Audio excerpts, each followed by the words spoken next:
Expectations. It's the podcast where we tell a small town story. It's always fun, encouraging, inspiring. That's what we hope for anyway.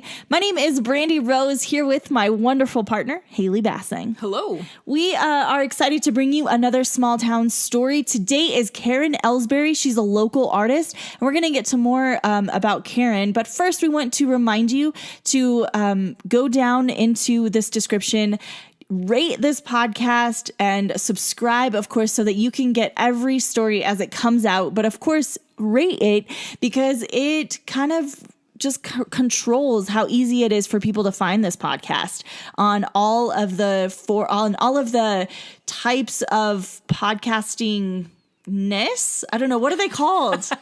Do you know what a media platform? Media platform. See, that's why I got her, ladies and gentlemen. I don't know what I'm talking about. It's very early. We also want to remind you to follow us on all of our social media. We are on Twitter, smalltownexpectations_podcast. Of course, Facebook and Instagram is where we are the very most active. Facebook is, of course, Smalltown Expectations Podcast. Instagram, same thing, all of it.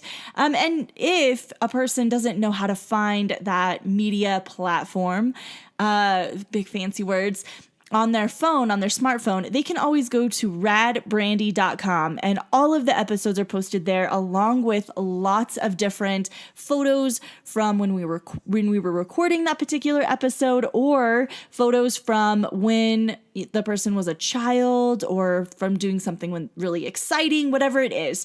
You can check all of that out at radbrandi.com. And I think we are prepared to announce that we're launching our YouTube page. Yes. So super prepared. All of the episodes, Haley has been working very, very hard to get that platform ready. She just made a stupid face, but it's true. She worked really hard to get those up on YouTube. And so I think tell them how to find it, because I don't even know how to find it. Before you get too excited, it's just clips of some of our art that have the logo and some of those pictures that you could find on radbrandi.com. So it's just like you're listening to the podcast, but it's just on the YouTube thing. So don't think that it's like a live recording of the podcast or video or anything too special. Maybe. It's just one easier way to listen to the podcast. And then, of course, you could subscribe to the channel. I don't know. You can leave comments. We actually will be able to see those comments a lot easier, I think, than the comments in other forums. There's just some things that I listen to that seem to be only available on YouTube that I can't find. Like, I listen to meetings on YouTube. And any of the AA podcasts that exist aren't really what I'm looking for. So I figured, I just hit play, throw my phone in my pocket, and it's just the same way that you listen to anything. So you could do that too. And like for people like my parents, it's easier to send them that YouTube link than it is to get them to find the podcast app on their phone or have to download one or any of that. Yeah. So we're excited about it. Yeah, it is really exciting. And really, Haley has worked really hard on this. So I'm excited that she is proud of it. And it's just one more way for everyone to listen to these awesome stories that people have. Yep. So it's really cool. Today, we want to highlight a special community. It's the art community. And we've highlighted the theater community in the past. But today, we have a local artist. She will be sharing her story with you in just a minute. And she is incredible. I think that people know her art. They don't necessarily know her. They don't necessarily know anything about her life or what she's experienced, but they do know her pieces because you've seen them everywhere. She's sold in Santa Fe, in Phoenix. She's sold all over New Mexico, really. Yeah. And then maybe you've even seen her husband's art, Patrick Hazen. He's a local photographer, and he does incredible landscape photography. And I'm talking like, seriously, the pieces that they have are just really, they're One of a kind. Yeah. And then when they collab, it's even more amazing. And so definitely check out their artwork at Studio 116. It's in downtown Farmington on Main Street. And you can visit their studio. It's Karen Ellsbury and Patrick Hazen. And then I think there's some other local artists that it's a gallery, really. No shop. Yeah. So we want to highlight the art community here in our town. And remind you that there's lots of really incredible artists here locally. And my baby's sister is a local artist. She sells stickers and she sells just little pieces that people ask her, like, hey, can you do this piece? And she'll do it for people. And she is always saying to support local artists. And I've heard other people say that too. I mean, she definitely didn't coin that phrase, but I'm always hearing her say that because it's true. We can go and we can buy prints of, any famous artist. We can get a Van Gogh print for a fairly reasonable price, hang it in your home, and it's beautiful. Truly, it is. But why not spend the same amount of money that you're paying for that print and get an original piece from a local artist? Well, we had spring break this week in our lives. And so we went down to southern New Mexico, and on our way we stopped in these little towns and we met some local artists. One lady was making mosaics and she was fed up with her landlord, so she was patching some things in her building with her art, which is really cool. Yeah. Well, and after she told us that, I went outside and around her door, you could see where the tiles had fallen off around the windows of her, of her shop and all of those things. And her art was plastered around there. Yeah. And I was like, wow, that is really neat. It was cool to be able to meet the artist. Yeah, it was really neat. And she was really kind and excited to tell us about her art. So it was cool. I don't remember her name or else I would totally give her a blast. I think it was Sue. Yeah, it was like Sarah Sue. Something like that. Yeah. Ooh, sorry. We'll look for it. That was in Truth or Consequences. We need a fact checker. We do. Shout out to Dak Shepard and his fact checker. But really, local artists, right? They are talented people who are incredibly humble and oftentimes overlooked. And so we want to encourage you to find a local artist that you really believe in and support their art by just purchasing something. We have one of Karen's pieces hanging in our home now. It's in our little bedroom that we call our studio, where we record all of these podcasts. Podcast room. Yeah, it's our podcast room. So you can definitely see that if you ever come into our home, because you might want to be on this podcast and you might want to tell your story. And you can do that by visiting or emailing us at smalltownpodcast@yahoo.com. Just email us there. Let us know that you are interested in telling your story, getting a little bit vulnerable on this, in this fun little way. And we'll make it happen, whether it's you coming into our home and recording, or we're coming to you, which is what we did with Karen today. We actually were able to go into her gallery. So you might hear some background noise in that gallery, but that's what made it so special, was that we were live in her gallery, in her studio, hearing her story. She was sharing her life experiences with us. And man, does she have a lot of life experience. And so if you want to do the same thing, you can email us smalltownpodcast@yahoo.com, and let's make that happen. We also want to, just real quick before we get started into Karen's story, we want to remind you to visit her Facebook page, Studio 116 Karen Ellsbury Art. Go to her Facebook page. She has an event coming up where she is going to be painting. It's like one of those paint parties, and you can sign up now to have Karen teach you how to paint one of those fun little crazy pieces. And right now you can vote on which piece is going to be done. That paint party is coming up on March 30th. That's a Saturday. It's from 3 to 5 p.m. Again, visit her Facebook page and you'll find all kinds of details. And even if you don't want to go to this paint party, you should just follow her because she just has some really neat stuff. She's great. I specifically asked her to be in the monologues just because I didn't know her very well, but she always has this energy and this presence that's like, I want to get to know you. You're this wacky artist type, it's really cool listening to what she has to say and the way she views the world of a higher power and the universe and God. Like, all of those exist in her world, which is rare. Usually people just pick out one or the other. But she's going to be in the monologue. So we've been able to spend some time with her outside of podcast world. And it's just cool. It's one more part of the community that is going to come together and work towards something bigger than ourselves. And her piece is really, really hard. It's heavy. Yeah, it's really heavy to listen to, but she does it justice for sure. And it's, it all comes from a lot of her life experience. And that's kind of what the Vagina Monologues is about people coming together and empowering women. People hear that title and they're like, they think it's going to be raunchy. They think it's going to be really, sexualizing women and that kind of thing. But that's really not what it's about. Yeah. It's about empowering women. It's about giving a platform to women to tell their stories. That's what Eve Ensler did. Yeah. Went and interviewed women about lots of different things, and then she put together all of their stories, and that's how she came up with the Vagina Monologues. That's been happening for over 20 years. Yeah, a couple decades for sure.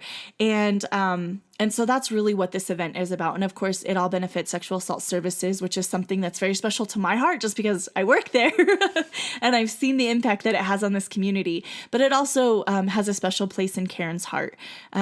So you definitely will hear that in her story and hear that in her experience. And I hope that you enjoy this episode. This is Karen Ellsbury.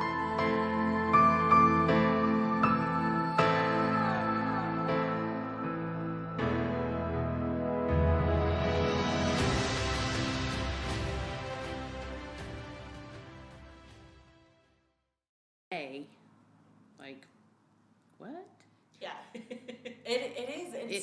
It's Not everybody has these opportunities. they don't. So I've been really blessed, despite all the things that I have overcome in my life, all the things I've survived.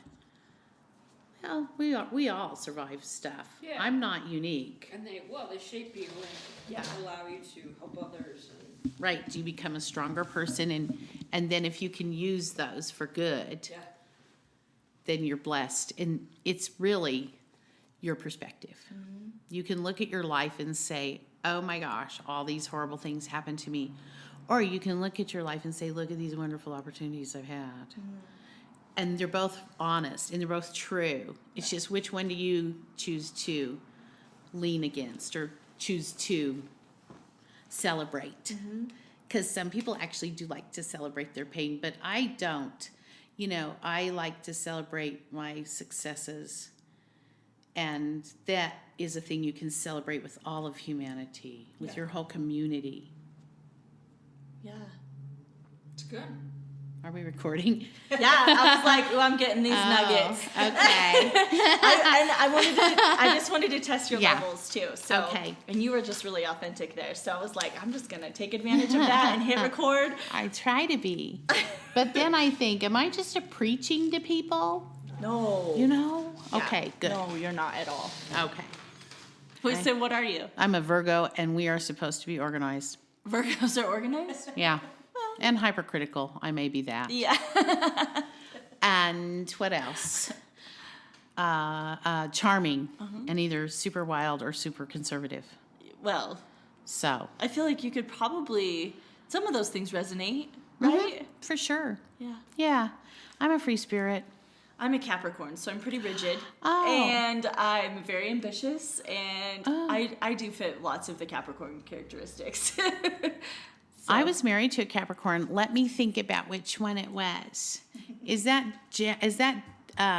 January? Just December. end of December to mid-January. Right. What is your birthday? December 29th. Yeah. I was married to a Capricorn. That was my husband who passed away. And he was only driven for me, though. I did not understand that. Yeah.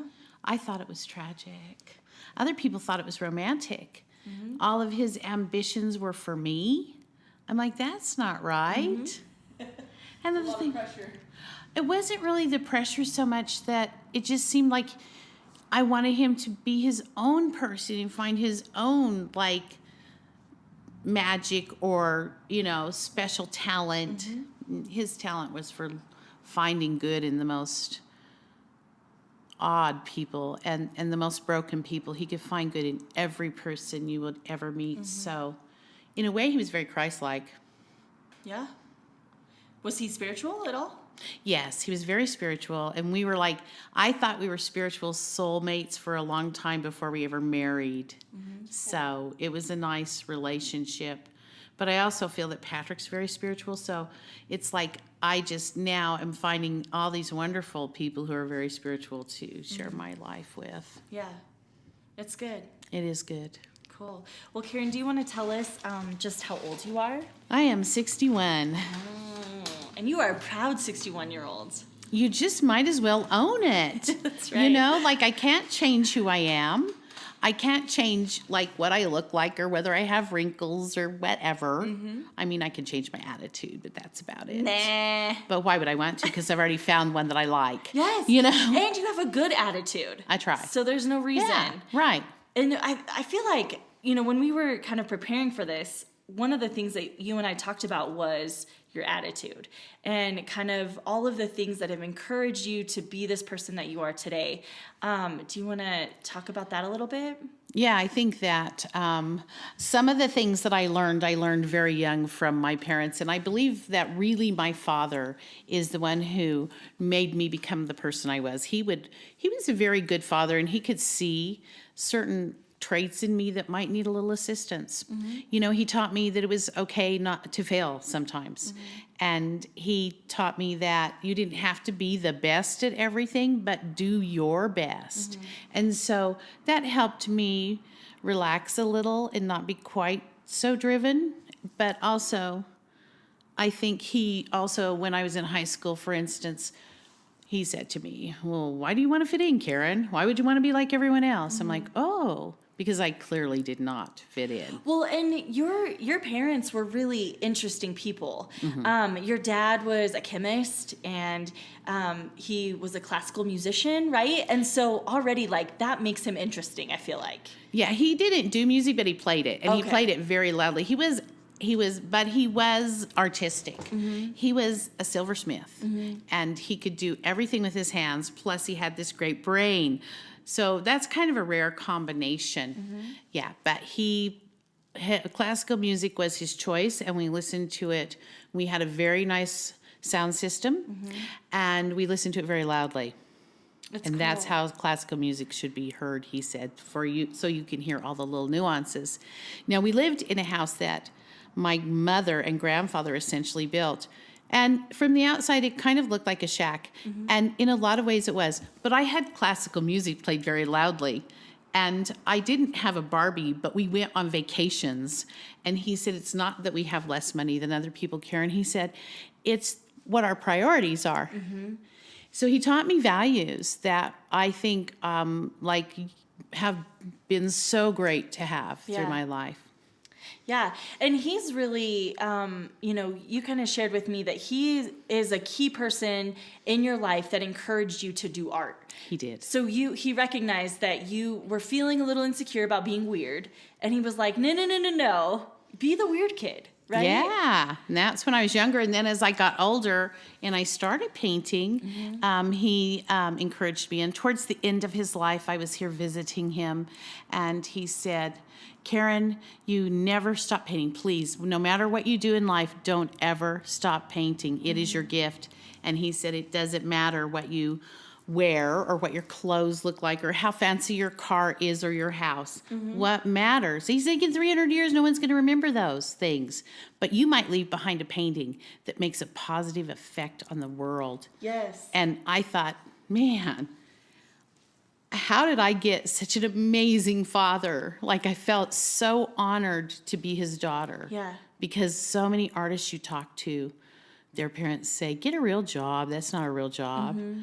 It wasn't about the job. It was about success and how he saw success. And he really encouraged you to not pay attention to that sort of materialistic stuff. Totally. And he said, you may you may never be a famous artist, but you're going to make a piece and you could be famous long after you're gone. I just think that's it's still my something goal. so special. I hope he's right. And I mean, well, it's what I strive for. I think, well, maybe, when I'm gone, people will see this and it'll be good. And, you know, it even if it doesn't happen, I won't know it. But it gives me hope now. Yes. It gives me encouragement. And it's really a beautiful gift. Yeah. And they would say things to us like, you know, we don't have money, but we're rich because we have love. And so those kind of values are priceless to me. Yeah. And I think just the more that I get to know you, I think you really, I don't know, you just kind of, you demonstrate that right there, that you are going to honor people and you're going to love people. And that's what it's about. And that's what you have built all of your foundation on. So, Exactly. And it's obvious that that's who you are. So thank you. I appreciate that about you. Oh, thank you so much. Yeah. I think that is, for sure my goal. Well, and because, you know, you have, to me, until more recently, I think, you've been just this incredible artist in my town that I've never gotten to meet, but I see your pieces everywhere. And I'll go into a silent auction or something like that, and it's like, did you see Karen Ellsbury's piece? And I'm like, yes, because your art is so unique, and people know your art. They may not know who you are, and that's what I feel special to be able to sit in front of you now and to be able to get to know you, because we are doing this, the Vagina Monologues together, and which is this random thing, right? Right. And so now you've become just this really big personality and this special person that I am honored to get to say that I get to have conversations with. That is so sweet of you, and Yeah, I I really mean it. appreciate. I can tell that you're sincere, and it kind of blows me away. Yeah. And it's taken me a long time to be okay with people thinking I'm special. Yes. Because I don't think I'm more. I think we're all special. I don't think I'm not special. I'm not arrogant, but I do appreciate my talents, but I don't think I'm alone in my talents. And I get scared, and I get nervous, and I become overwhelmed. Yeah. And I'm afraid I'm not good enough sometimes. And then I remember, and then I remind myself that my goal in life is to spread love. So nothing else really matters. If I can be an example of love for humanity, that's all we can do. That's the best we can hope to be. You know, people argue a lot about ideologies. Yes, thank you. Yes. Ideologies right now. And they try to convince other people to think like them.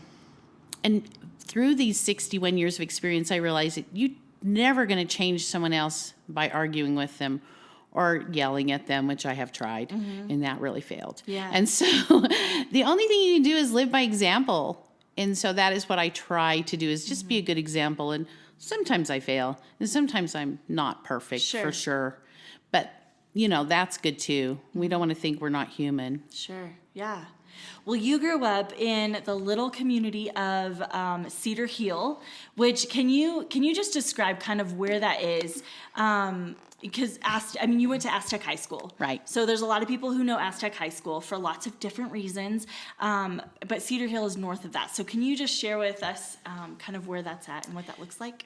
I think Cedar Hill is about 10 miles maybe north of Aztec, and then we lived like another 5 miles. We were just right at the state line. But Cedar Hill was a small little farming community at the time. My family had some acreage on the river, on the Animas River, which was really spectacular for me. And they realized right away that there was no way they could make a living on 32 acres as a little ranch or something. And so my father came to Farmington to work. But it's a cute spot. We rode our bicycles. But we had to raise our own food, and so it was I was sort of a farm girl, but then not. So it was interesting. My parents were sort of intellectuals, so I was raised by intellectuals, and that makes you different from other people. Yeah. But it's fun. We had a lot of fun. We did not have a television, so I'm very ignorant about early television. And my husband's always like, "Did you ever see this?" I'm like, "I think I might have seen it in a rerun." And he laughs at me. Yeah. But we learned to have conversations, Yes. and we talked, and we reminisced, and they told stories about, things they did before I was born, and they were really interesting people. And you guys got to travel a lot. Yes. Which is really neat. Where are some of the places that you got to go when you were a kid? Well, we camped everywhere we went, Okay. and so we went to all the national parks, and we also hunted rocks because my dad was a silversmith, and he liked to cut rocks mostly. So we spent time in the desert in the middle of the summer, and that was pretty miserable, but we didn't care because we were happy. And we saw all the all the national parks, Yosemite, and then the redwoods. Zion was my favorite. When we drove through Moab, I just felt like I was at home in some weird way. And we even had this permit to hunt rocks on the reservation. So my father took me to the Bisti Badlands when we were very young, and you could still drive out there. It was pretty disrespectful how they were of the place back then. But I felt an affinity for that place that is inexplicable to me, but it feels like the best I can describe is that some of those places feel like there's something in my soul that comes alive only when I'm there.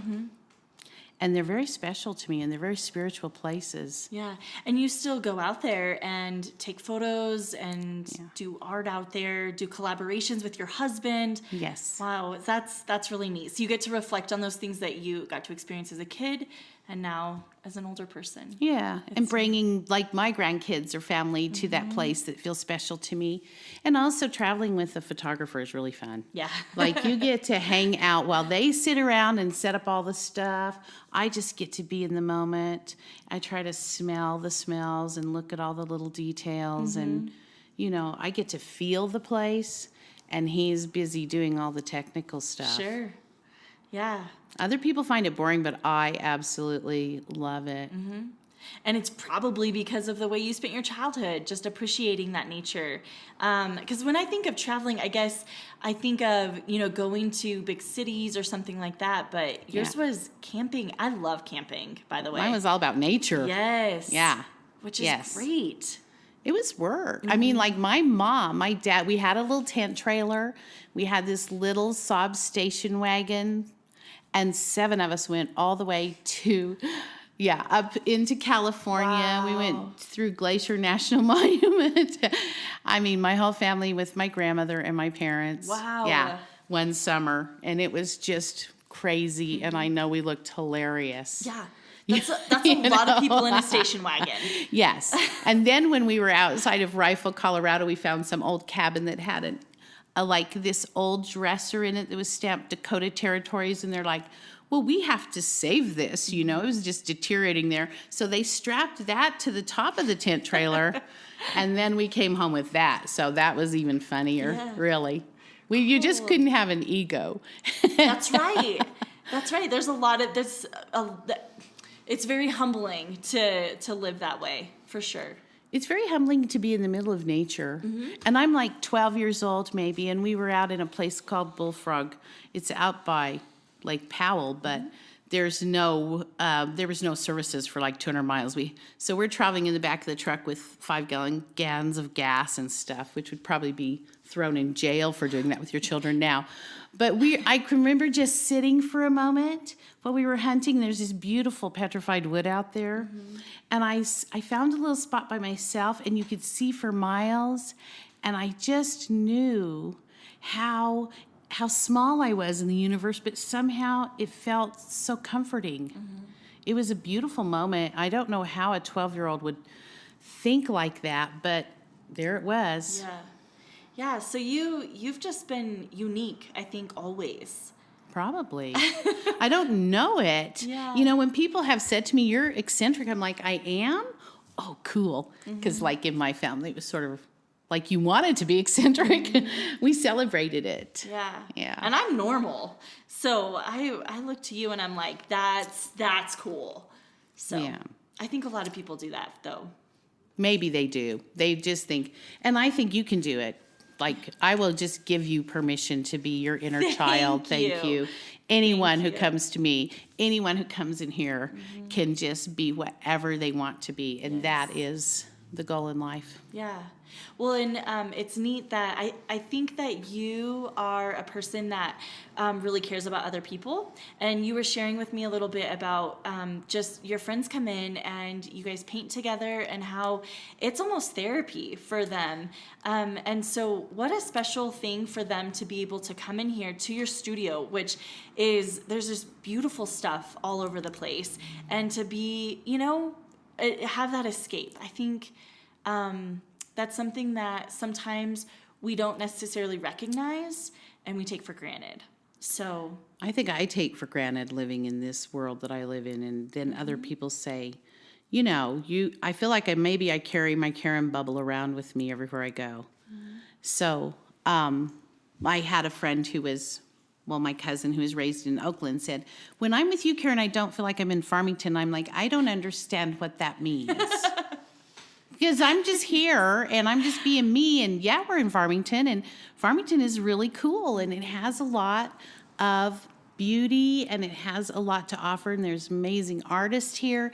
And I think, one of my goals in life is just to get people in Farmington to realize we live in a beautiful place. People come from all over the world to celebrate the magic of this Four Corners area, and we're right here. Yeah. Do you think that you appreciated that when you were younger? No, probably not. No. When do you think you started to recognize the significance of being here? I think when I moved away, because I didn't stay here my whole life. And so I think when you move away, you kind of recognize some of the things about small towns that are just sort of small-minded, but you also recognize some of the amazing things and the kind of support you get and the things like that and the beauty that you have. If you live in a big city and you're a country girl at heart like me, you're going to be lonely there. Oh, I had friends. That's not true. But it didn't feel right. If I could drive for an hour and not be in nature, I would have a sort of panic attack over that. Because I think I just need my sort of earthing thing that happens when you're in nature. I need that to be calm, and I become a little bit anxious without it. Yeah. I like that. Cool. Well, do you want to tell us about some of the experiences that you had in your early 20s, maybe after high school, and in your fantastic relationships and all of those things? I love these stories.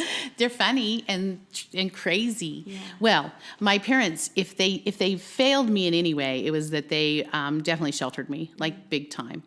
So, I married the second guy that ever asked me because I thought that would probably be all I would get, my only opportunity, And I was 18, so good grief, I was going to be an old maid if I didn't marry soon. Right. Oh my gosh, these small towns are so ridiculous, and all my friends were like having babies and stuff. So I married this guy. He is so bad. Like, oh my gosh, he was a criminal. And he was a sociopath, and the only thing he thought wrong was getting caught. So that, for 2 years, I dealt with that, and then I had to get out of that. So then I married someone I went to school with who made me feel safe because he was big and quiet and tall, and he was actually probably worse than my first husband. So here I am 6 months into that thinking, I need out of here, but I don't want to be a two-time loser. So this was a great life lesson of how to not let your ego keep you and your pride keep you from taking care of yourself. He was very abusive, and finally I had to protect myself by leaving. My brother once said the first two husbands that I had, they barely qualified as men. Oh. Yeah, he's very supportive. Yes. He's only been married once. He's been very fortunate. So then, I've been married 5 times. So that is hilarious to me. Yeah. Like you have choices of even being embarrassed by being married 5 times or to find it kind of amusing. So you decide to find it amusing. Yeah, because it is funny. Yeah. And, some things would be funnier if they happened to someone else. But still, here you are. But I think that you learned so much from all of those relationships, all of those marriages. I did. Which is, it's something that when I talk to young people and they have just broken up with their boyfriend or their girlfriend, and it's like devastating. I'm like, what can you take, away from this experience? Right. And then whenever you get into your next relationship, what have you learned? Yes, exactly. So I think you're an I example mean, I of was that. super young, and so we were all like emotional, right? We're all emotional at that age. And after my second failure, then I stepped back a little and said, okay, let's look at this pattern, Karen, because you seem to be, choosing the bad boy or something like that. Let's look at that and change it, because this is not how my parents lived, and this is not what I want.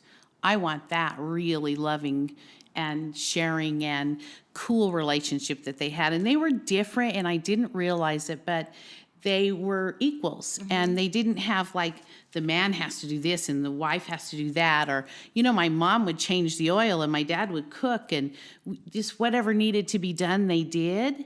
And so that has always been the goal of what I need in my life. So they sort of spoiled me for average marriages, but they also gave me a great goal, which I was really fortunate to find. And then I was the youngest, so I was determined to get what I wanted. Sure. So, my third marriage was not bad, and I found someone smart to marry. He was actually probably a genius. And so that was pretty good. That lasted 13 years. Things happened there, but by that time I was an adult, and I knew I would survive this, and I had to look at that person and decide if this was the person I wanted to grow old with. And I did not have children. I could never have children. So, I'm pretty dependent on this person that I'm going to grow old with, and it just didn't seem viable to me because that person had started to like alienate my friends and try to be controlling. I'm like, oh, no, this is not happening. Yeah. So then, I just married the best man from our wedding. And my friend John. Yeah, next. That's why I tell people, like, next. But I'd say all sorts of silly things like, if this doesn't work out, I'll be a nun or whatever. I will never get married again. I learned not to say all those things. You eat those words every time. Absolutely. Yeah. Every time. But your fourth husband was really was sweet. A good man. He was a good man. Yeah. And I had known him since he was 13, and we had gone to like Sunday school together. And I was older than him. So I just knew that I always knew that he loved me, and I knew that he had a crush on me, and he would tell his mother, I want to marry someone like Karen Ellsbury. It was very sweet. He had me on a ridiculous pedestal. But after we finally were married, and he was so respectful when I was married to his friend, like I knew he cared about me, but he never actually touched me. Like I realized when the first time that we were like hanging out as friends and I touched his hand, it was the first time I'd ever actually touched him. Oh, there was a spark. How surprising. Yeah. So it was really cool. It was very special. Yeah. And so I guess I gave him one of his things in life because he got to marry the woman he thought was like it. I was it for him, his friends said. Yeah. And that's a very odd thing to happen to you. Yeah. It's a weird thing to have someone love you that much. And I would fail. I would be human, and I'd be like, now are you disappointed? No, I knew that about you. So he encouraged me a lot to be an artist. He just loved that I was an artist. He bought a piece from me back in the 80s, for his mother. And I still have that piece now. So I have some samples of when I did realism. And it was just cool. And I learned to find myself with him. And we had a very... I would say it was a little bit challenging, though, because he was a hoarder. And living with a hoarder is not easy. I'm talking the kind of hoarder you see on TV. Really? Yeah. Like, if I watch those shows, I feel sick to my stomach. Yeah. But he loved me so unconditionally that I had to just let him be who he was and love him back unconditionally. So it was a really... interesting thing. I knew that he never tried to change one thing about me, and we all have things we can improve on. So I just let him be him. Yeah. But after 9.5 years, he had a heart attack at 45 and died because you cannot smoke, eat at McDonald's every day, and drink Coke all the time and not die at 45. There's your recipe for death at 45. It was very, very tragic. Yeah. Absolutely. Hey! And here is, woo, my... Good, how are you? We were just about to start talking about Yeah, it. you were just coming up. Yeah, you better... Oh, Patrick just gave blood. Yeah. Because he's type O, and he's so sweet. He is so sweet. Yeah. Let's talk about Patrick. Let's do. So after my husband died, he left me this little trailer park. Like, yeah, because I was prepared for that. You know, you need to be a handyman to have a little trailer park. Yes. So it was very stressful for me. And one day I was walking through the park and I just stopped and I said, oh God, please, I don't ever want to get married again. I was very overwhelmed, but I said, well, but knowing me, I probably will. Like, let's be honest with yourself, Karen. But, you know, if I get married again, God, could I have someone really kind this time? And if there's going to be a difficult one, could it be me? Well, that was my mistake to ask for that. I mean, being the difficult one, there is so much guilt that comes along with being the difficult one. I had no idea. I had always been the good one. Patrick is like a saint. He is. Like, really. I've had just a couple of interactions with him, and he always is so gentle and so kind. That's the only thing I can, say to describe him. I know. So he is amazing and patient and sweet and funny and smart. So those are the things I need in my life. Smart, funny, and spiritual. So, yeah, he's wonderful. Yeah. And I wonder why I didn't chase him in high school. Yeah. He says I'm giving him a big head. He deserves it. Yeah. He lives with me. That's true.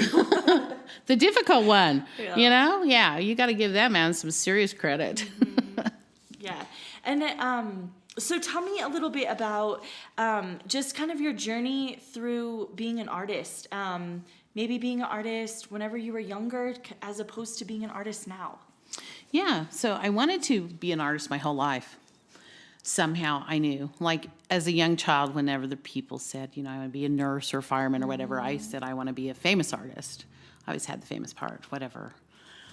Because my parents probably spoiled me with a big head or something, who knows. But anyway, and so my father didn't buy me stuff, but I had pencils or whatever I could draw. But he just told me I needed to learn how to look at the world the way an artist sees things. So he sort of taught me, and I try to share that information with young artists too, that really if you want to get good and if you want to have, the skill, because there's craft in art too, as well as creativity. So to learn the craft, you need to look at things and, if I look at your face, instead of just seeing your face, I'm looking at the shape of your eyes or the way the shadow hits your face or, the light on the highlights of your nose or cheeks or whatever. And so those are the things that he taught me, and that was really cool. And in high school, I took art class, and I was good at art class, and I made A's, and I was the teacher's assistant. And I told my teacher in Aztec that I wanted to pursue a career in art. And could I get in college or something? And he said, oh, you're better off taking a typing class and learning to type, becoming a secretary, because you're not going to make any money at art. Well, whatever. Thank goodness you had the parents you had, because those teachers were not encouraging. Exactly. And then later I talked to other people who he got scholarships. So now that when I moved back, he was always telling people he was my teacher. And I'm like, yes, he was. And let me tell you how that went. And let me tell you how you don't let someone else's opinion keep you from doing what's in your heart. So that is a lesson not to listen to negative people. Yeah. But after that, it didn't matter. So I started painting, and I lived in Albuquerque for a while with my third husband, and I started painting stuff and selling it at little arts and crafts fairs and on the square in Santa Fe. And these were very traditional art. This was very like Southwest, and I would look at something and copy it. So it's sort of copy art. But then I moved to Arizona. I didn't paint very much then, but I was a graphic artist, and that was really fulfilling because I got to be creative and get paid for it. So, wow. Like, I was the happiest person ever. And I thought, this is my favorite job ever. Like, I actually get weekends off. Like, before that, I had really odd jobs because I'd never pursued a college career. So, in some ways, I listened to him, and I regret that, the art teacher. But here I was, and I had taken a class after my second husband. My oldest brother said to me, Karen, you got to figure out a way to support yourself. you do not want to be dependent on a man again. I mean, it just doesn't make sense. You don't want to get trapped in a bad relationship. So he's like, take a class at the college. So I took a class in basic computer programming, and I was amazing, and I aced a test, and I didn't really think I knew what I was doing. And so I knew I had an aptitude for that, but I also got into sales at the same time. Waterbeds of all the funny things. They were trending, what can I say? Yeah. And so I was making commission. Like, I learned how to sell. So that seems ridiculous, but that serves me well now, you know? And it was really hard work, but I worked hard at it because I've driven, and I became the top salesman, not right away because I wasn't good at first, and they said, we're going to fire you if you don't get better. And I said, well, why don't you teach me? Like, I can learn anything because I just realized I could learn basic computer programming. I'd never sat in front of a computer before. Then I was confident. You teach me. So one man taught me, and I listened to him. And the next month I was the top salesman, and one guy quit. Because you were so good? Yeah, he said to me, he's like, well, maybe if I wore a dress, they'd help me, and I'd be the top salesman. He obviously does not understand privilege. And I just looked at him and said, you know, we're about the same size. I have a couple dresses if you want to borrow them. And he never came back. Well, I don't feel sorry for him. I don't. That's his choice. Yeah. You know? So whatever. Yeah. Like, he would have taught anyone who asked him. You know, it's sometimes you just have to learn to ask. Because people really like to share information. So that was a good lesson. Well, anyway, I started painting, and I sold this stuff in Santa Fe. But then I moved to Phoenix area, and I was working for a big commercial printer. It was amazing. Fender Musical Instruments. I designed stuff for them that went worldwide. What years were that? Let me try and think about that. Like 92. Wow. And 93. That's the grunge era. That's when, like, guitars and all, yeah. That's big, Karen. It was cool. Yes. It was very cool. I was very lucky. I just fell into stuff. Yeah. Like, my life has had a certain weird charm. And my third husband, he liked airbrushing. And so he was an airbrush artist. So we went to, when we were living in Albuquerque, we went to a place where they were demoing airbrushes because they were kind of new then. And they had a drawing, and I won it.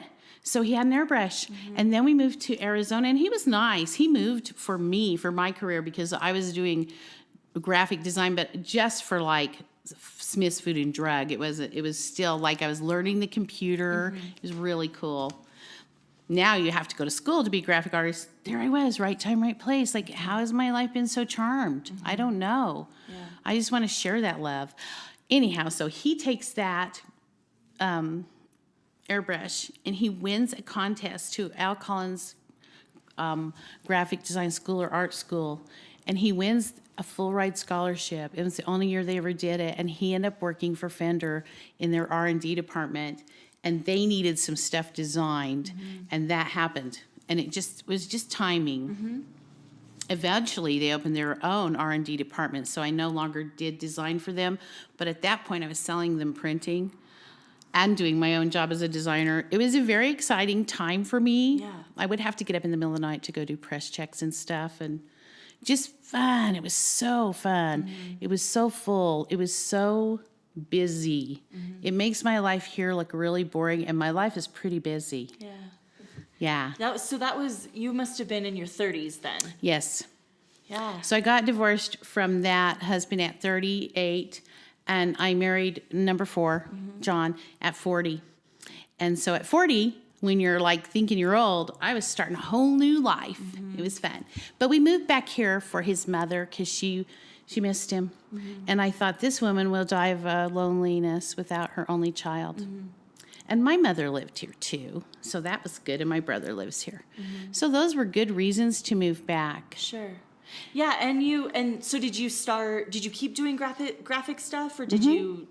I worked for Alpha Graphics, and then I worked for Salesman Reproduction. And I was working for Salesman Reproduction when John passed away. And so I tried to keep both jobs for a year, like running the trailer park, which was right across the street, and working. And it was just too much for me. So I thought, I'm going to try and sell this trailer park, but I didn't have any really good bites on it. So I thought, well, I better just quit my job and run it. So I quit the job on the 1st of May, and like 2 weeks later, I had a full price offer on the trailer park. And there I was, like 50 years old and retired. So that was kind of a crazy gift too. Yeah. It was a two-edged sword, like this. So some of my life from then on has been sponsored, if you will, by my husband's death. And that's a weird thing to wrap your head around. Yeah, you said something really unique about your husband's death, your fourth husband, that some people can sit back and just grieve and never go anywhere else, never do anything else. And you decided that that wasn't something you were going to do. Right. I think that that's special, just that statement.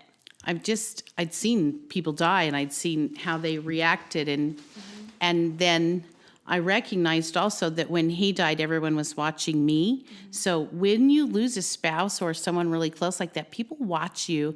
And I said, why is everyone watching me? And they said, they're trying to figure out what to do in your shoes, because we don't really have any we don't talk about death in our society. We avoid it because we're terrified of dying. I mean, I certainly am. I'm not unique there. Some people say they're not afraid of death, but I can't imagine why. I'm having such a great life. Yes. You know what I mean? I don't want to go. I love my life. I'm happy. Yeah. So, but I had seen how they would bring everyone else down, and I said, I'm not going to do that. And I thought, I have to live the rest of my life to honor what I had in this relationship, to honor that I had a great love, because a lot of people would go through life, and most of us are going to go through life without having someone who thinks you're the most amazing human being ever. Like, who gets that? That is an honor, and I have to honor that. If I died too, what good would his life have been? This was his dream for me, to have, to have an art gallery, to get to paint every day. That was his dream for me. Those were his aspirations. When I asked him, what would you like in life? He said, for you to be able to paint every day. And I'm like, that's not right. But no, I mean for you. And he goes, that is what I want for me. So I guess in some ways he got what he wanted. Yeah. And some of his friends feel like he found Patrick for me. I don't know who found Patrick for me.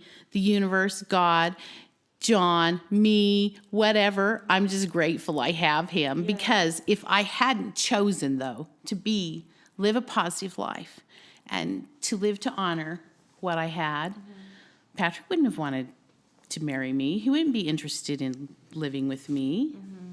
Yeah. Who wants to be around a depressed person? Right. Good stuff, Karen. Thank you.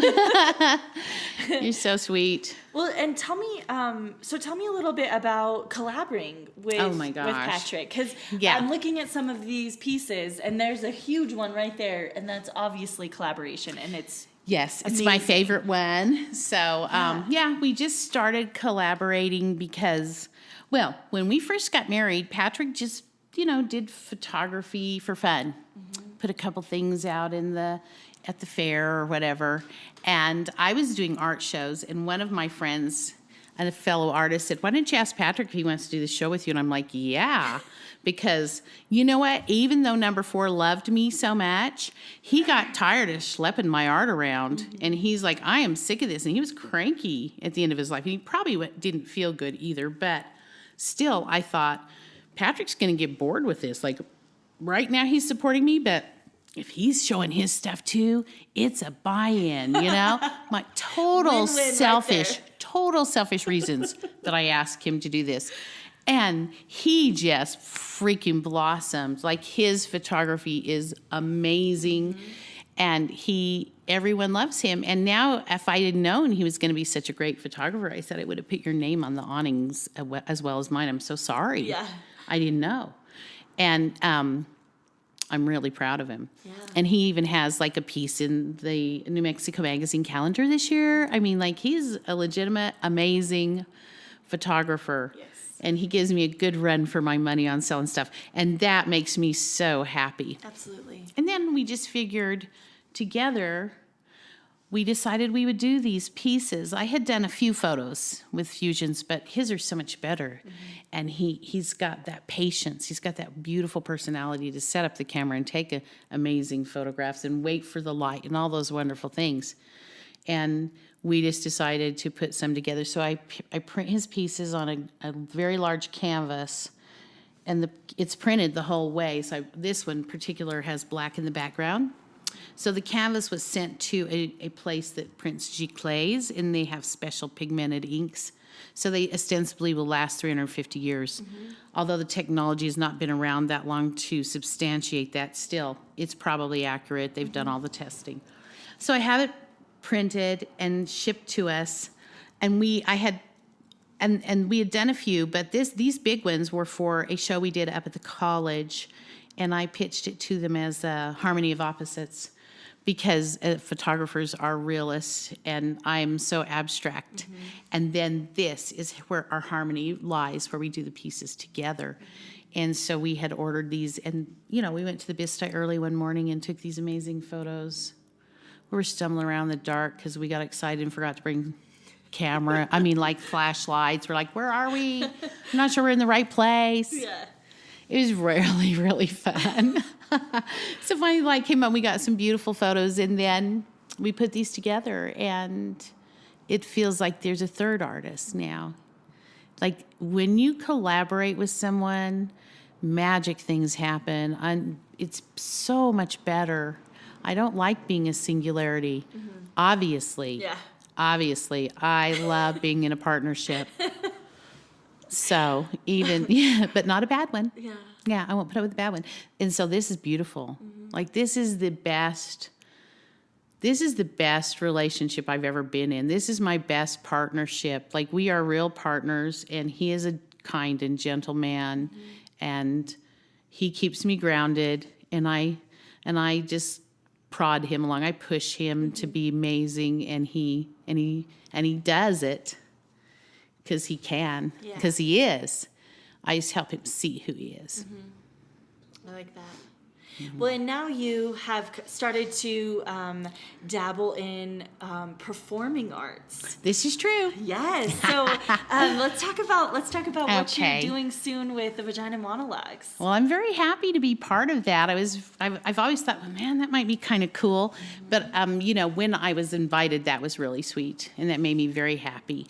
And I think that the Vagina Monologues are important. I went for the first time last year. And I donated a fun nude that I had done and made some money for sexual assault services. And sexual assault services they perform a beautiful and important and really amazing service to the community. And so how wonderful is that charity? And yes, I will give to any charity that I think is worthwhile, but they're super worthwhile to me. I gave them a large piece of art. This was not something I thought, I'll never sell this. This was something to honor what they do for women, and not just women, but all people who are assaulted sexually. And I have counseling through them, and it has helped me immensely, and it has helped take a lot of my anxiety away. So yeah, I was excited to do it. And the piece that I'm doing is really serious. Oh, it's heavy. It is heavy. It is heavy, and it wrecks me in a way. But it's a beautiful pain. Yeah. Because it's real. And, we need to recognize the reality of where we live. As much as I love to live in my little bubble of just love, love, love, and joy, it's still important to honor other people who have been mistreated and try to stop the atrocities that still happen to women in the world. And I don't know what we can do to stop it any more than at least raising awareness. It's a step. Yeah, and you're doing My Vagina was a village, right? My Vagina was my village. Was my village, yeah. yes. Yeah. And I remember sitting at the first sort of just table rehearsal, and you read that piece, and literally, how many women are in this production? There's probably I don't know, 20-ish, maybe more women sitting at this table, and every single person was like, wow, Karen. And you do it justice. I think that Eve Ensler would be very proud Oh, I would hope so. of what you bring to that piece. And I think that it comes from some of your experience, Yes. just some of your life experience, but also because you have realized that you need healing in your Yes. body and your soul and your mind, Yeah. and you've sought that, and you are unapologetic about it. Oh, we should all be unapologetic about it. Like, we should all be saying, yes, I'm getting help. Yes, I am broken in ways, but I'm still functioning, and I'm still able to give back, and I'm able to take also. And it's beautiful the way that you've interpreted that piece and the way that you are presenting it. So, I mean, just somebody sitting at the table hearing you, recite that monologue. I am honored by it. You talk a lot about honoring people, and you are absolutely honoring women who have experienced sexual violence. Yes, so know absolutely. that for sure. It is my goal, and I try not to think about it too much. And when I knew we were going to do this podcast last night, I thought about it a little bit, and I couldn't sleep, because part of what we're trying to do is for me to just read the piece so that it is raw, and it's not rehearsed, and it's not by rote, but it's by, emotion. So I'm not afraid to do that, though. I'm not afraid to talk to people, and I don't know where that came from, because I was painfully shy as a child, but I'm blessed with that, and it is my responsibility to try and share that with the world, to raise awareness any way I can. And one thing you said to me, when we were preparing for this, was you hope to just inspire the youth, and you hope to, give young people direction and give them outlets and all of those things. Do you want to just elaborate a little bit on that? Because I think you are a role model for young people, and sometimes you don't even know it. Exactly. And I think all of us need to be aware that we have a lot of responsibility in a way to young children, and we affect them in ways that we are not even aware of, like you said. I was very honored that in Aztec at some point one of the art teachers would teach when they were teaching abstract art, they used me as an example. So a lot of children, they're probably not children now, they're in their 20s and 30s, knew who I was, and it surprised me. And I liked, though, that they knew my art and didn't know me, because my art spoke a younger voice to them than when they saw me. I think they were like, wow, this woman is like my grandmother's age. Yeah. And it kind of breaks down those barriers of age too, because there's ageism everywhere. When you're too young, people don't think you have anything to say, and I try never to be that person, because we all have something to say, and we all need to be respected. So it is exciting when children come to me, and I just give them the freedom to express themselves. And that is cool, and I've done some team building with businesses and some people that have really stressful jobs, a way to outlet. Because art, really you can't hurt anyone. Like, if you make a mistake here, no one will die. I mean, if you're a surgeon or in a job like that, that's high stress, it's really nice to have an outlet. Sure. So I try to help those people find a balance in their life, because I think they need that more even than us as young children did, because we already felt like we were artists. I mean, those kids, when you're in, like they would say, like in first grade, who thinks they're an artist? Every child will raise their hand. I just never put mine down. Like, no, not putting this hand down. Yeah. So I help people find that. I try to give them permission, and inspire them to just be themselves and not listen to anyone else's opinion of them, and to celebrate being unique. So I try to live that as an example, but I think sometimes adults need it worse than children do. The older we get, the more we care about what other people think of us, and that's when we stop being children. And that's when we stop being artists. And that's when we get uptight about it and aren't just free. Yeah. Well, so many, literally, so many things that you just said are such good little nuggets. I mean, we're talking about you trying to heal yourself, and you realize that you had to do that, and then being an inspiration to young people and encouraging people to be children. I said earlier something about. I don't even know what I said, but you said you're allowed to be a child, Brandi, and I was like, thank you, Karen. Yeah, I give you permission. This place is safe, and people tell me, some people come in here and tell me stories that are super tragic, but I try to respect that and give them a safe place to speak and make them not feel unworthy, because, none of us are. We all struggle with that. But art heals me too.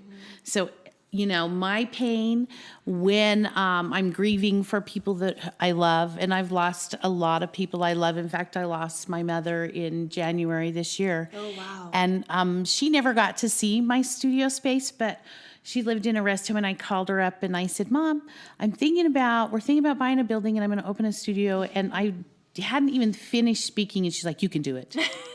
And so I love her. Yes. She's in my head still. But I think I got sidetracked from our conversation it's for good. a second there. I forgot what our point was. It's okay. We were talking about inspiring people. Oh, yeah. That's true. But art inspires me. So I paint my pain, and it always comes out beautiful. And I was pretty angry when I lost my husband, and I thought, I raged at God or the universe or the big power.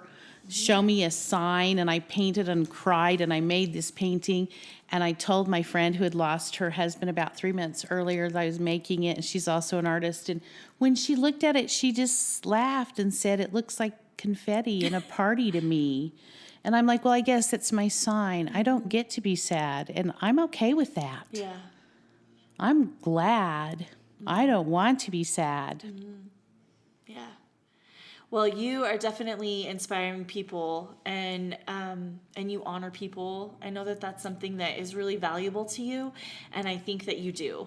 Good. And I mean, yeah. So no, I don't even have more words for that, because you absolutely are, and you do. Thank you so much. Absolutely. I want to talk a little bit I want you to talk about your studio a little bit. Okay. And just tell people about how really great this place is, with no holding back. Because this place, BT Dub, is really great. Thank you. So. Well, we just saw this little building. We just having, again, my life, right place, right time. Because it was affordable, and Farmington was kind of dead, and I could afford this, and we could afford this, because I could not afford this without Patrick. So it was us too, and he had to be part of that, and he's so wonderful that way. But when we walked into the building, we just felt the love here. I'm like, if there's a ghost here, it likes me, because people are like, there's ghosts downtown. I'm like, well, my ghost is my friend if there is a ghost here. Absolutely. There's beauty here. There's happiness here, I'm bringing my happy ghost. So it's still a collaboration. This is still a community effort in a way. Nothing we do is on our own. You can't open a business and be successful without the community. And I have a designer friend who chose the wall color for me, and it's very lovely, because I'm like, I don't know how to choose a wall color. So it was cool, because I wasn't too proud, like, it's mine, I'm going to do everything for me. No, everyone gets to be a little bit ownership of this, because this is us. This is our community of art. And so it's really exciting in that way. And, we couldn't survive without the community. And so we made this beautiful, happy place, and people get to paint here sometimes. And sometimes we'll have spontaneous art parties for them, or they can schedule art parties. And that's really fun. And that's really important. And I had a lot of anxiety over that. But because I have been getting counseling, I have sort of been able to overcome some of that. And I thought, I gave it up for a couple of years because I just panicked. And so I just want to say that, because we all panic. I may be amazing to you, but I'm still like sometimes a fragile little child. Sure. And it's okay. Then I had this dream that we would turn our parking lot into kind of a cute little cool hangout event space. And it took us 5 years, but the community It's did incredible out there. It's so beautiful. Yes, it really is. It's comfy and it's beautiful. It really is. It's funky and cool Yes. and, casual. It's not stiff at all. Mm-hmm. And it was cool. And everything that got built out there, people would pay $10 today. Someone came in and wanted to pay $10 to paint a brick so they can be part of it. So we'll continue to set these pavers up to pave the whole backyard. And people would pay, and we would let children do it for free or not, whatever people could afford, We don't want it to be a strain on the community. We just wanted them to feel like they were a part of it. Yeah. And now, so business people, they just think I'm insane because I don't work the way normal business people work. I don't look at, my goals and my money and this and this and this. And what are your plans, Karen? They ask me. I'm like, well, I'm just letting it work out itself out. Mm-hmm. They just look at me like, this girl is going to fail.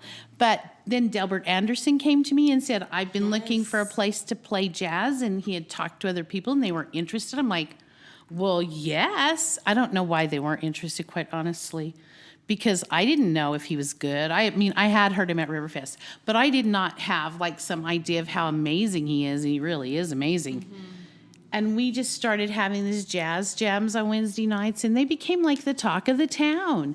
And I thought, how lucky are we to see and to be able, and I don't mind working a little extra to give back to the community. And then all these people came to the jazz jams that had not been in my studio, that didn't know who we were. Mm-hmm. And so we got this whole other clientele, and we became known a little bit. And the Convention and Visitors Bureau, they give me a lot of credit for helping redevelop downtown, and probably a little more than I deserve.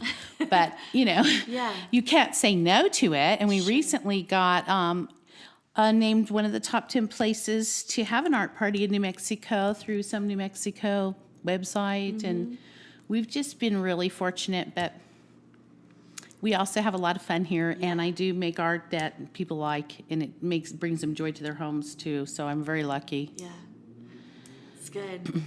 Well, so I don't want to cut you off, and I want to make sure that you have told the story that you want to tell. Is there anything else that you want to share or talk about? I don't know. Okay. I talked a lot. Well, we're definitely going to, we'll put some links to your Facebook page. Yeah, and my website's not very up to date. Okay, right now, so. But we'll definitely. But we're working on it. Mm-hmm. We'll do lots of links. Okay. And do some of your events and things like that. Of course, the Vagina Monologues. Yay! Yes. Come see that. Uh-huh. I'm going to try and make you laugh in the beginning because I will make you cry in the end. Yeah. So come ride the emotional roller coaster with me. Yeah. It's good. And that's coming up on April 5th and 6th at the Little Theater at San Juan College here in Farmington. And again, we'll put the links and everything here in the description. I wanted to... when is the Jazz Jam start again? In May. Okay. In May on Wednesdays. Okay. Yes. So I definitely want to put some information about that because that's amazing too. It is amazing. Yes. And it's like a place for young students to come and jam with the seasoned performers and kind of get an idea of how that works. And we're sort of doing a little bit of a redesign of things right now. And so I think we'll be ready in May to start again. Cool. Okay. Well, Karen, this has been... And then, there's an art walk. Okay. Art walk. The next art walk is April 12th. Okay. And we will have, if you want to hear Delbert Anderson and his people, they'll be playing here, and we'll have lots of artists out back, and we'll have Wines of San Juan, and then the whole city will have art all over the place. Awesome. April 12th is a Friday night. It's a Friday night, and it's from 5 to 9. Okay, yes. Cool. Well, thank you so much, Karen. Thank you are really a special person. And I know you say that, but really it's I'm honored that you feel I'm special Yeah. though. Like really, that is very sweet, and thank you very much. yeah. And just hearing your stories and hearing how you try really hard to make people happy. Like that's at the top of your list. You bring joy to people's lives, and you're an appreciated human on this planet. Thank you. So, yes, Thank ma'am. you. This Well, has been wonderful. I appreciate being part of this town. Absolutely. Well, this has been another episode of Small Town Expectations. We'll talk to you in a couple of weeks.